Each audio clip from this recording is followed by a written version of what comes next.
Bonjour à tous, bienvenue pour cette nouvelle rubrique « Le Conseil s'invite chez vous ».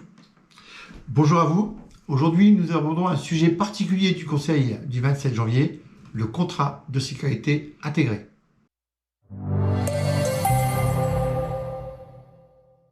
Pour faire court, le contrat de sécurité intégré, c'est un nouvel outil proposé par le gouvernement. Dans la circulaire d'avril 2021, le Premier ministre nous explique que son objectif est de renforcer les engagements entre l'État et les collectivités territoriales dans le domaine de la sécurité.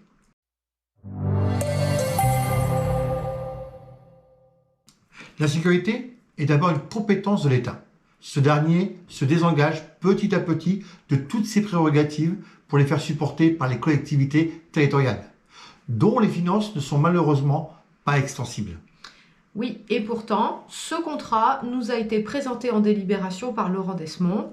Il a été voté à la majorité, mais notre groupe a voté contre.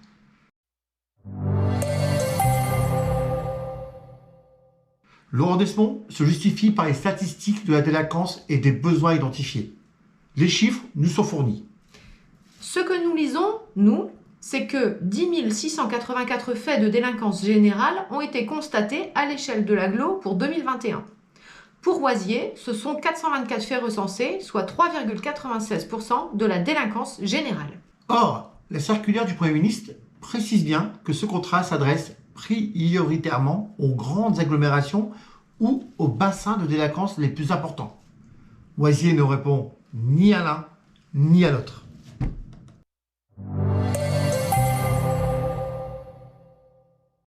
Dans la délibération qui nous est présentée, on nous vend que ce contrat doit aller au-delà des dispositifs existants et que les signataires s'engagent dans un partenariat qui permettra l'obtention de nouveaux moyens organisationnels et humains et matériels.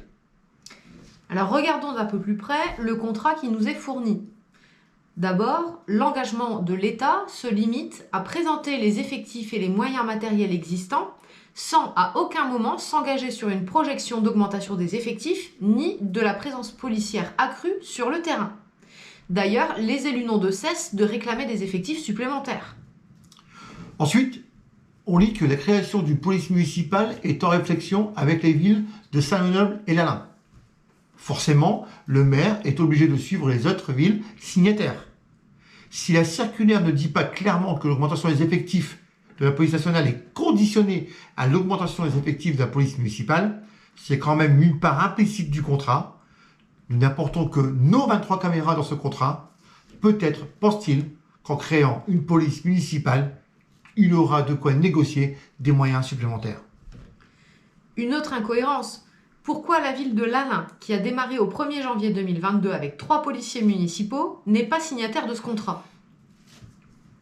En réalité, nous sommes face à un maire qui est en marche et qui suit le mouvement de ses voisins, sans vraiment se poser la question de la pertinence du sujet pour une ville comme la nôtre. Et n'oublions pas que la gestion financière actuelle de la ville ne nous permet pas d'envisager des postes de policiers municipaux. Je vous rappelle qu'à prestations égales, la masse salariale a été augmentée d'un demi-million d'euros en 2021. Nous n'avons pas les moyens de nous l'offrir.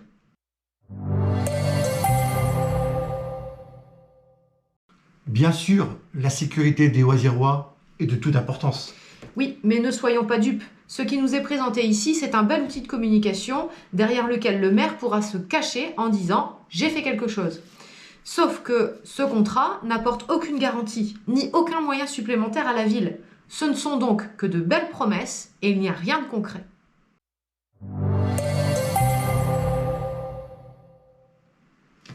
Nous souhaitons que soient plutôt mises en place des actions de prévention dans la ville, que l'on recrée du lien social et qu'on se dégage les moyens financiers pour une politique sociale digne de ce nom. Par le biais, par exemple, de médiateurs dont le rôle principal est d'identifier précisément les problématiques locales. C'est à ce prix que la ville pourra mener des actions efficaces. La police n'est pas la seule solution, ni le remède à tous les maux. La politique du tout répressif est totalement inutile, et si on ne traite pas les problèmes à la source.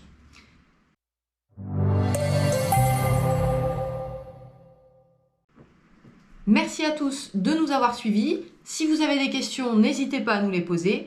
N'oubliez pas de liker la vidéo et de la partager. À bientôt pour une nouvelle séquence vidéo. À bientôt!